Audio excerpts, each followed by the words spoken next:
Hey, y'all want to see what a Detroit first snowstorm look like? Check it out.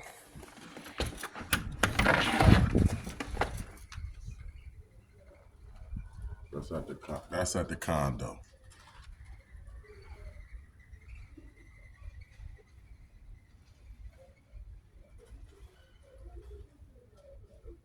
Tree still got leaves on it.